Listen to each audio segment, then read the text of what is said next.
Banda gira, mais um patuá. Lembrando, a dinâmica da aula. Por que o tempo de aula de cada prática é reduzido? Porque não adianta ficar aqui 15, 20 minutos teorizando em cima de coisas que são extremamente simples, tá? O arranjo, a composição, o fundamento. Afoxés e patuás e conjuros são magias práticas, são fundamentos práticos. Então você tem que pegar e fazer. Se você chegou até aqui, muita gente tem sucesso dentro do grupo, muito aluno dá depoimento, eu fiz, funcionou, eu fiz, vendi, e sempre tem alguém que fala, eu fiz e não funcionou. Se você não está atacando a causa da situação e você está lidando com o efeito, você não vai ter sucesso.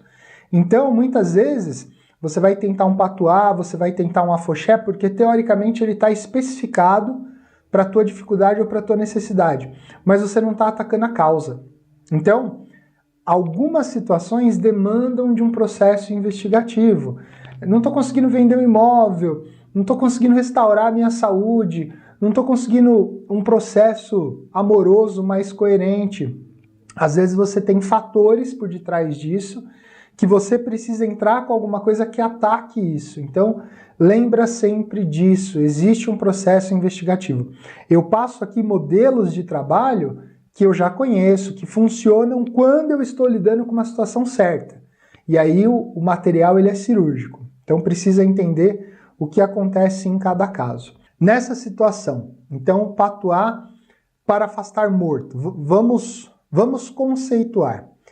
Geralmente acontece em situações familiares. Quando a gente dá essa referência do morto, é alguém que faleceu, é alguém que fez a sua passagem e por algum mecanismo, alguma situação, alguma amarra, esse espírito fica presente. E ele começa a gerar uma série de desconforto pelo próprio desequilíbrio que ele se encontra, pela própria eventualidade do que aconteceu. Eu tive um caso assim na família, depois do falecimento da minha avó materna, ela tinha um apego muito grande comigo. 3 semanas depois que ela faleceu, eu comecei a desenvolver boa parte dos quadros de doença que ela tinha. E eu não tinha nenhuma dessas doenças. Eu comecei a ter picos dessa doença. E era a presença dela. Então, um patuá assim vai servir especificadamente para esse desconforto com o morto, mas geralmente alguém próximo, alguém que faleceu e que de alguma forma, ou simbiótica ou chamada, fica no ambiente. O que você vai precisar?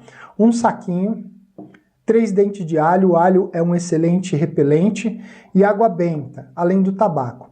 A água benta é a água que recebe a intenção. Então aqui eu vou ter 2 intencionamentos ou 2 conjuros.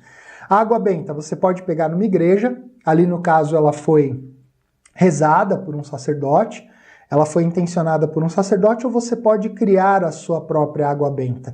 O que é criar água benta? Eu entro em contato com a água, coloco a mão aqui assim, ó, deixo pingar de volta e eu faço o meu rezo. Que essa água seja caminho, que essa água seja luz, que essa água seja saúde, que essa água seja manifestação da boa volta, do bom caminho, que aquele que se afastou do seu caminho seja afastado, que aquele que traz o desconforto, a doença, o incômodo seja retirado. E para quem é aluno do benzimento, sabe que eu vou fazer nesse encruz, né, com a ponta do dedinho, e vou intencionando essa água.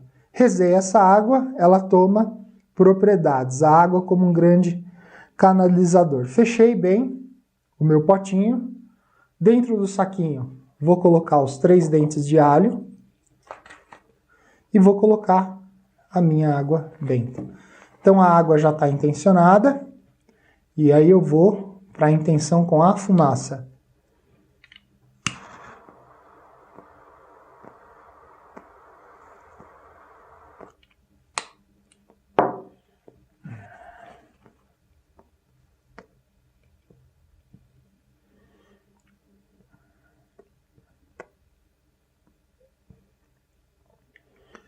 Que os vivos andem pelo mundo dos vivos, que os mortos possam caminhar pelo mundo dos mortos, que aquele que se desencontrou do seu caminho encontre o seu caminho, que aquele que se afastou do seu plano de realidade volte ao seu plano de realidade, sem causar doença, sem causar desconforto, sem causar incômodo.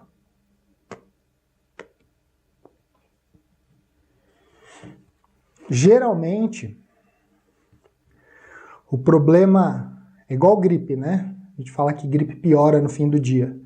Geralmente, as intervenções por causa de morto tendem a piorar do final da tarde para o começo da noite. Então esse é um patuá que ou você deixa ele num ponto específico da casa ou você deixa ao lado da sua cama. Que aí se você tem uma situação dessa, esse espírito ele vai começar a ser repelido até o momento que ele acaba se deslocando. É a fração mais simples, é a forma mais simples de você estar afastando, mesmo que seja um familiar. Num primeiro momento, ele se torna uma entidade não conveniente, uma entidade que vai mais atrapalhar do que ajudar, mesmo que tenha essa intenção, né? Às vezes o morto fica perto por preocupação, por apreensão, por coisas mal resolvidas, mas vai atrapalhar e isso precisa ser afastado. Banda gira.